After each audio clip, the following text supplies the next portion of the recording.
Manikin, you're one of Perth's most exciting drum and bass producers, known for high detail production and a strong presence across the international scene. Alongside your electronic work, you're also the drummer for Perth's notorious band, The Others, having a rare cross-genre identity that blends live aggression with electronic precision.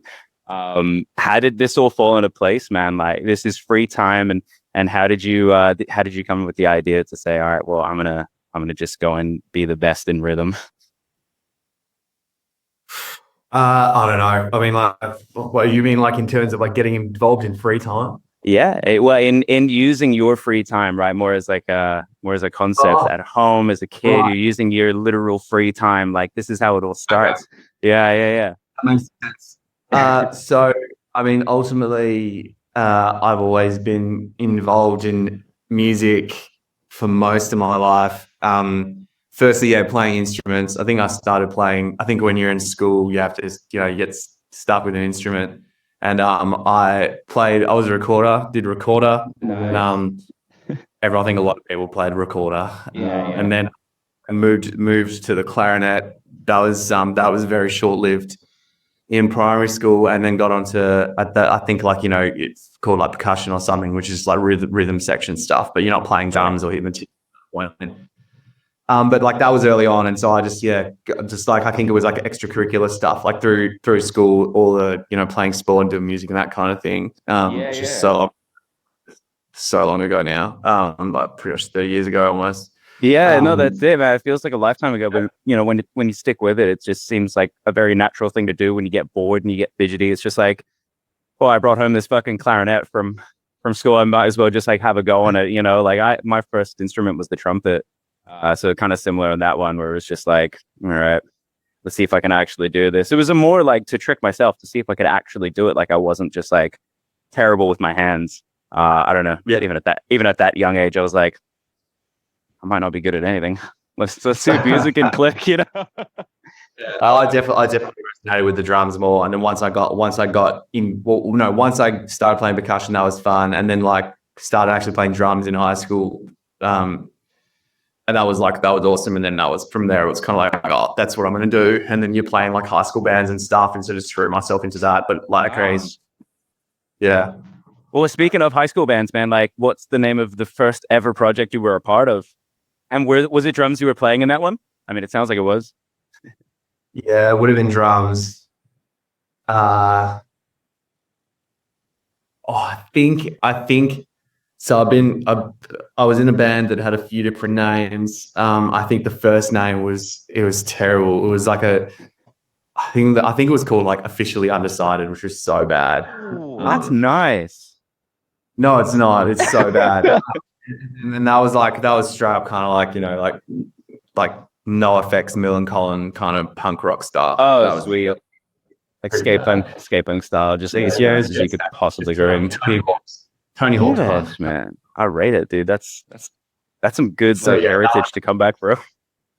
Yeah, that would have been the first, probably like 13 or 14 for me, years of age. And just random high school bands all through that, and playing in school, like official school bands, which are more like jazz and kind of swing bands, and then right, that kind of stuff, and then had outside school like kind of punk bands and stuff like that.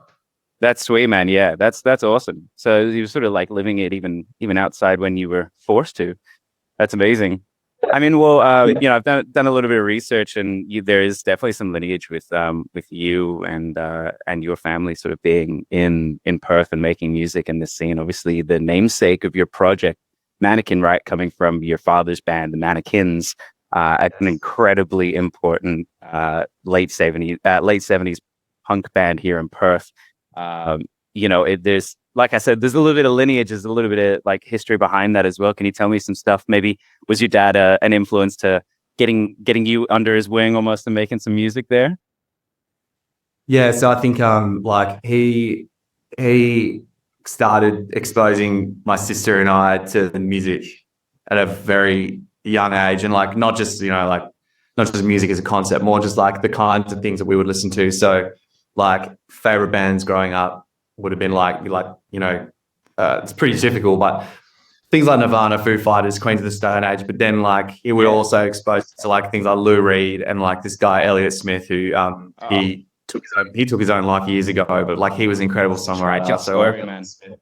Eel, Lucinda Williams, like just all this stuff. So he was fully across like his Rolling Stones and like magazine, Rolling Stones magazine, and so he exposed us to all this different stuff. Like he played us the Strokes and Kings of Leon before they were on the radio, and he's like, "This band's awesome." I mean, you got to look at these young guys; they're going to pop off anytime soon. Now, you know, like being almost on like the forefront of that turn point. That's amazing, man. That's incredible. That's I love to hear stories like that.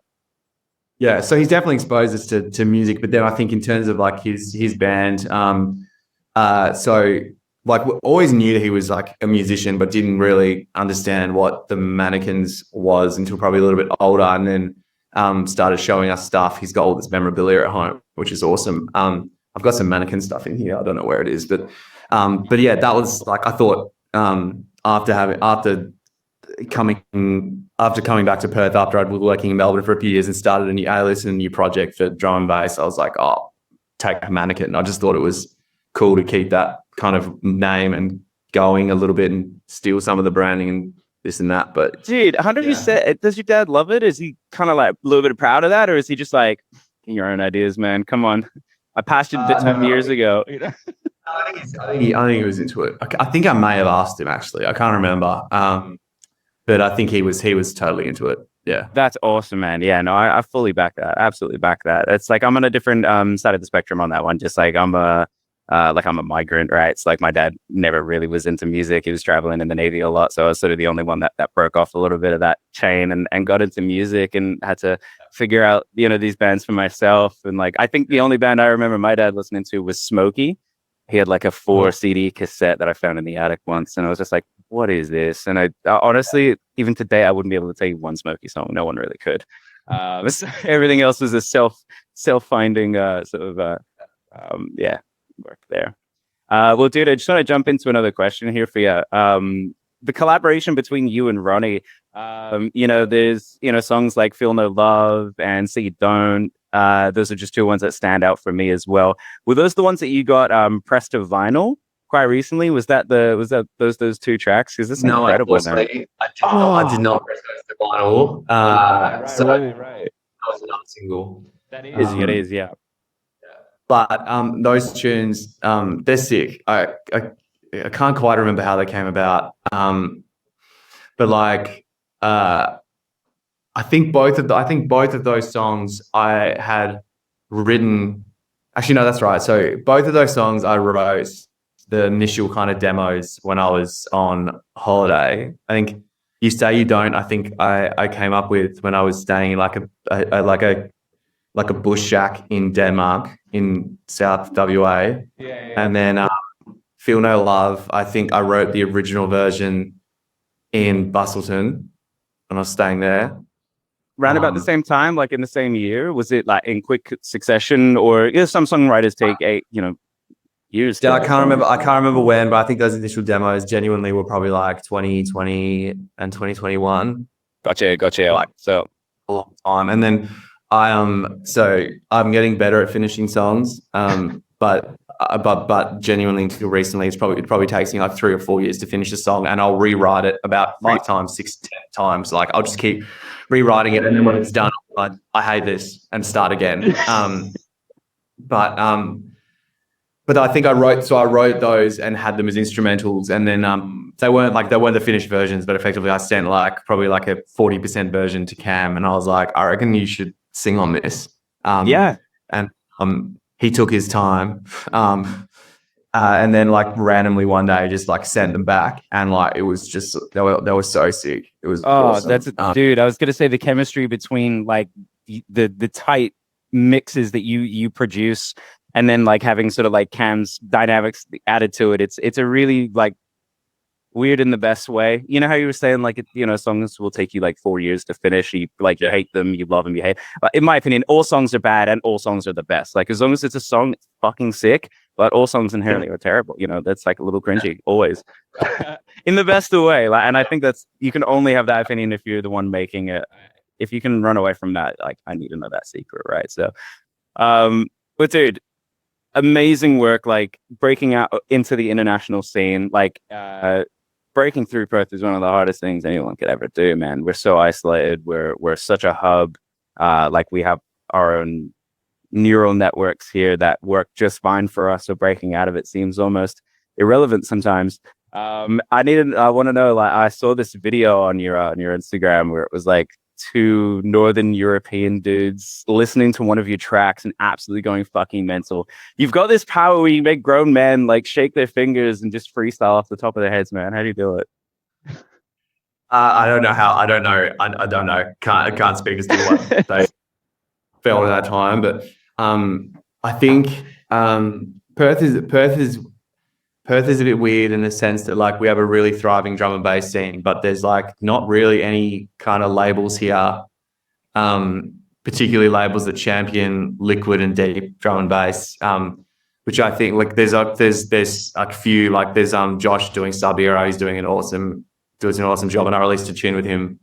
We collaborated on something called Firepower with a dude from New Zealand called Young Ghost who did vocals, and like that did really well, like as well. But realistically, the bulk of my listeners and stuff is in like UK, Germany, Czech Republic, France. Like it's so bizarre. So yeah, it feels weird like being here and being part of a scene where there are shows and there are people that like drum and bass, but then like if I release new music, hardly anyone here is hearing it. It's all people in Europe. In Europe, and hardly anyone in Australia or Perth, which I find really difficult, and that's a challenge that I'm trying to get better at managing.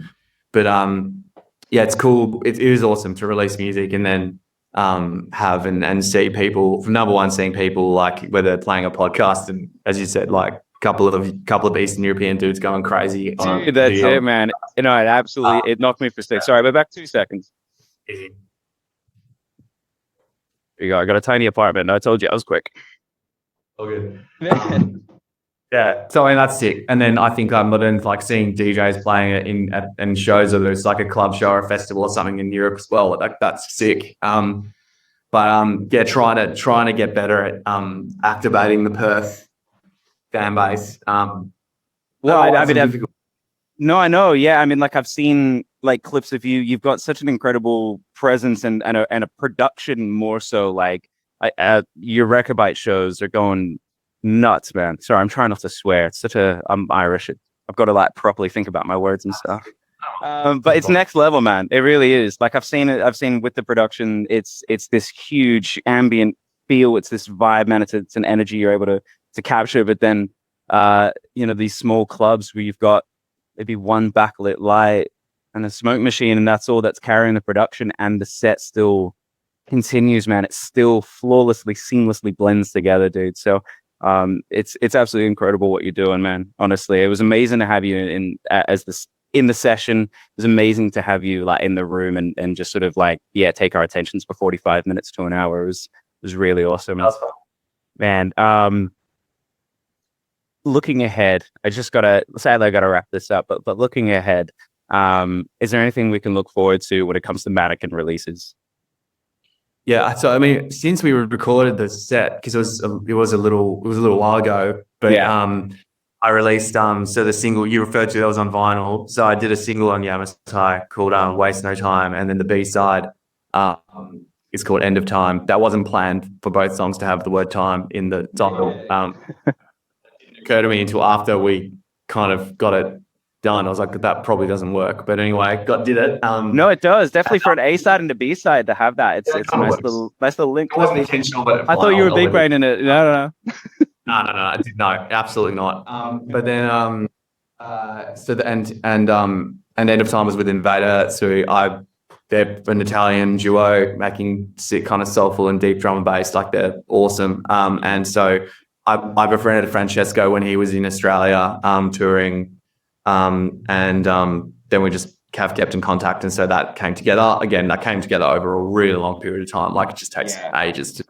But that came out. That was really positive. And so that's been sick. And then just yesterday, so 12th of December, I had a song come out called Lift, which is again like kind of just like it's like a liquid crossover. It's like really energetic, but it's still really got that kind of, I suppose, it's not like a heavy dance floor hitter, but it would do well in a club. Yeah. It's got a strong vocal hook, like Waste No Time. It's got another strong vocal hook, so that's awesome that that's now out as well. And then I've got a couple of remixes coming out early next year, I think, for a few names that will be familiar to people in drum and bass, which is always exciting. That's huge. Yeah. So, and then I've gotten more music next year. I think I'm working again with Yamatai and a few other labels, which will be awesome. And then hoping to get it on the plane and play some shows around the place. And that's it, man, dude. That's it. Yeah, keep them busy, man. That's amazing. I mean, obviously for the Manikin stuff, incredible. Just to follow up that question as well, just regarding your drumming for the others as well. I know we haven't touched base too much on that one, but for the future, is there much of an evolution that you can see yourself as a hardcore drummer and as a drum and bass DJ, mixing those two together? Do you feel like the others has got this weird, album coming in where there's just like this Enter Shikari sizzle underneath everything? Ultimately, I wouldn't say that we would probably ever get it down the electronic front, but I mean, it's something. Yeah. I mean, like, I think the thing with the others, like, I mean, not that it's really much like a Manikin thing, but like that band has had so many different members come in and out over time. Like, I had a period where I was out because I was living in Melbourne, came back, rejoined, but then we've had people fill in. I think we've had maybe like 22 or more people be in and out of the band at any point in time, which means that the name again works. Yeah, I think I think different factions of us. Factions is not the right word, but like different like kind of combinations of us have spoke over time about doing different kinds of bands. And like I've always thought that we could do something which was sort of like more synth based and things like that. But I mean, at the end of the day, it comes down to like how much the name, like how much free time have you got to do this stuff? Well done. Son of a bitch. Took my line. So it would be sick to do, and and ultimately some things that Cam and I have talked about in particular is, even if it was just a studio session where I come in, set up the tins, and like we record live breaks, and then try and turn that into something. Sample that, yeah. It's just some stuff. So I think like over time there'll be opportunities to make. To be a bit more experimental and try and bring in live musicality into my Manikin music. So yeah, I think definitely there'll probably be some form of crossover, but I don't think the others will be releasing a synth pop album anytime soon. Damn, man, that's fucked. But it is what it is, I guess. Man, I guess you just got to be the change you want to see in the world. So on that note, Chris, Fendi, Manikin, all the names under the sun, dude. It's a pleasure to talk to you. It was amazing having you in the studio again. Thanks so much for sharing your insight and your ethos on a few things. Incredible. I can't wait for the releases. I can't wait to see this video when it drops. So yeah, dude, I would love and leave you. Thank you so much for your free time, and I'll catch you on the flip, man.